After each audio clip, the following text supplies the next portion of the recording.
ಒಬ್ಬ ಹುಡುಗನು ತನ್ನ ಹಲ್ಲುಗಳನ್ನು ಎಂದಿಗೂ ಬ್ರಷ್ ಮಾಡುತ್ತಿರಲಿಲ್ಲ. ಅದರ ಪರಿಣಾಮವಾಗಿ ಅವನ ಬಾಯಿಯಲ್ಲಿ ಮೊಟ್ಟೆಯಷ್ಟು ದೊಡ್ಡ ಉಬ್ಬು ಉಂಟಾಯಿತು. ಬಹಳ ಪ್ರಯತ್ನಗಳ ನಂತರ ಅವನಿಗೆ ಚಿಕಿತ್ಸೆ ಸಿಕ್ಕಿತು. ಆದರೆ ಹುಡುಗನ ಅಭ್ಯಾಸ ಮಾತ್ರ ಬದಲಾಗಲಿಲ್ಲ. ಅವನು ಇನ್ನೂ ಹಲ್ಲು ಬ್ರಷ್ ಮಾಡುವುದಿಲ್ಲ. ಇದರಿಂದಲೂ ಹೆಚ್ಚು, ಅವನು ಮಲಗುವ ಮೊದಲು ಬಿಸ್ಕತ್ ತಿನ್ನಲಾರಂಭಿಸಿದ. ನಿಧಾನವಾಗಿ 2 ಸಣ್ಣ ಜೀವಿಗಳು ಅವನ ಮೇಲೆ ನಿಗಾ ವಹಿಸತೊಡಗಿದವು. ಹುಡುಗನು ಆಳನಿದ್ರೆ ಮಲಗಿದಾಗ ಅವುಗಳು ನಿಧಾನವಾಗಿ ಅವನ ಬಾಯಿಗೆ ಪ್ರವೇಶಿಸುತ್ತಿದ್ದವು. ಅವನ ಹಲ್ಲುಗಳಲ್ಲಿ ಸಿಕ್ಕಿದ ಬಿಸ್ಕತ್ ತುಣುಕುಗಳನ್ನು ಅವು ಬಹಳ ಇಷ್ಟಪಡುವುದರಿಂದ ಪ್ರತಿದಿನವೂ ಆಹಾರ ಸಿಗಲೆಂದು ಅವುಗಳು ಅವನ ಬಾಯಿಯಲ್ಲೇ ವಾಸಿಸಲು ನಿರ್ಧರಿಸಿವೆ. ಅವುಗಳ ದಂಡಕಾರ್ಯದಿಂದ ಚೆನ್ನಾಗಿದ್ದ ಹಲ್ಲಿನಲ್ಲಿ ದೊಡ್ಡ ರಂಧ್ರವೊಂದು ಉಂಟಾಯಿತು. ಹೀಗೆ ಹಾನಿ ಹೆಚ್ಚುತ್ತಲೇ ಹೋಯಿತು. ಆದರೆ ಹುಡುಗನು ಇನ್ನೂ ಮುಖ ತೊಳೆಯುತ್ತಿದ್ದಷ್ಟೇ ಹಲ್ಲು ಬ್ರಷ್ ಮಾಡುತ್ತಿದ್ದವನು ಅಲ್ಲ. ಅವನು ತಿನ್ನುತ್ತಿದ್ದ ತಿಂಡಿ ಆ ಕೆಂಪು ಮತ್ತು ನೀಲಿ ಜೀವಿಗಳಿಗೆ ನಿತ್ಯದ ಭೋಜನವಾಗಿತ್ತು. ಅವು ದಿನದಿಂದ ದಿನಕ್ಕೆ ದಪ್ಪವಾಗುತ್ತಾ ಹೋದವು. ಹಿಂದಿನಷ್ಟು ಸ್ಥಳವು ಸಾಕಾಗದೆ ಹೋಯಿತು. ಹೀಗಾಗಿ ಅವು ಮತ್ತಷ್ಟು ಕೊರೆದು ಅರಮನೆ ನಿರ್ಮಿಸಲು ಶುರು ಮಾಡಿದವು. ಇದೇನು, ಒಂದು ದಿನ ಅವು ಅದ್ಭುತವಾದ ಅರಮನೆಯನ್ನು ನಿರ್ಮಿಸಿತು. ಆದರೆ ಹುಡುಗನಿಗೆ ಇನ್ನೂ ಏನೂ ಗೊತ್ತಿರಲಿಲ್ಲ. ಅವನು ಪ್ರತಿ ರಾತ್ರಿ ಬಿಸ್ಕತ್ ತಿನ್ನುತ್ತಲೇ ಇದ್ದ.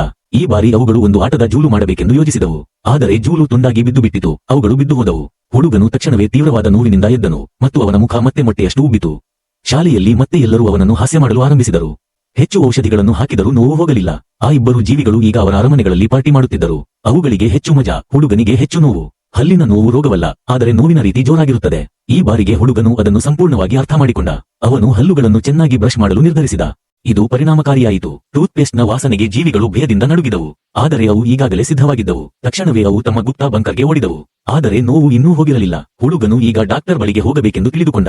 ಡಾಕ್ಟರ್ ಪರೀಕ್ಷಿಸಿ ವೇಗದ ಡ್ರಿಲ್ಲಿಂಗ್ ಉಪಕರಣದಿಂದ ಚಿಕಿತ್ಸೆ ನೀಡಿದರು.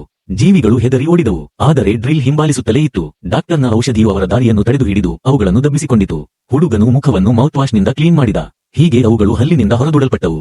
ಅವು ಸತ್ತಿಲ್ಲ, ಕೇವಲ ಒಳಚರಂಡಿಯಲ್ಲಿ ಹರಿದು ನದಿಗೆ ಸೇರ್ಪಟ್ಟವು. ಈಗ ಅವುಗಳು ಮತ್ತೊಬ್ಬ ಹಲ್ಲು ಬ್ರಷ್ ಮಾಡದ ಮಕ್ಕಳನ್ನು ಹುಡುಕುತ್ತಿವೆ. ಆದರೆ ಈ ಹುಡುಗನು ಪಾಠ ಕಲಿತನು. ಈಗ ಅವನು ಪ್ರತಿದಿನವೂ ಹಲ್ಲು ಬ್ರಷ್ ಮಾಡುತ್ತಾನೆ. ಈಗ ತಂಪಾದ ಐಸ್ ಕ್ರೀಮ್ ತಿಂದರೂ ಅವನಿಗೆ ನೋವಿಲ್ಲ. ಮತ್ತೆ ಸ್ನೇಹಿತರೊಂದಿಗೆ ಆಟವಾಡುತ್ತಾನೆ. ಅವನ ಆರೋಗ್ಯ ಮತ್ತು ಹಲ್ಲುಗಳ ಸ್ಥಿತಿಯು ಸುಧಾರಿಸಿದೆ. ಇದೇನು, ಅವನ ಬಲ, ದೇಹದ